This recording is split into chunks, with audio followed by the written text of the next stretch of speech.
1/2 litre கெட்டியான பால் வந்து எடுத்துக்கலாம். பால் வந்து நல்லா காய்ச்சி கொதித்து வர்ற ஸ்டேஜில் வந்து நம்ம வினிகரோ இல்லைனா லெமன் ஜூஸ் சேர்த்து நல்லா பாலை வந்து தெரிய வச்சுக்கலாம்.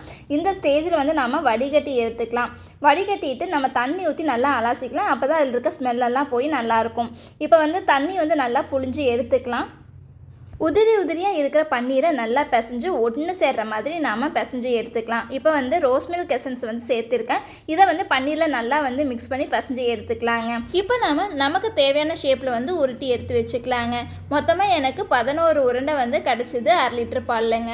இப்போ சுகர் சிரப் வந்து ரெடி பண்ணிக்கலாம். அதுக்கு 1/2 கப் அளவுக்கு சர்க்கரை, 2 கப் அளவுக்கு தண்ணி சேர்த்து நல்லா கொதிக்க விட்டுடலாம். சர்க்கரை வந்து கரைஞ்சி வந்ததுக்கப்புறமா நம்ம உருட்டி வச்சுருக்கிற பன்னீரை வந்து இதில் வந்து நம்ம சேர்த்து கொதிக்க விட ஆரம்பிச்சிடலாங்க. கொதிக்கிற ஸ்டேஜில் மூடியை போட்டு 10 நிமிஷத்துக்கு வந்து வேக வச்சு எடுத்துக்கலாம். இப்போ வந்து பார்த்திங்கன்னா நமக்கு பன்னீர் நல்லா அந்த சிரப்பில் வந்து ஊறி பெருசாகி வந்துடுச்சு. அவ்வளோதாங்க, நமக்கு வந்து பன்னீர் ஜாமுன் ரெடி.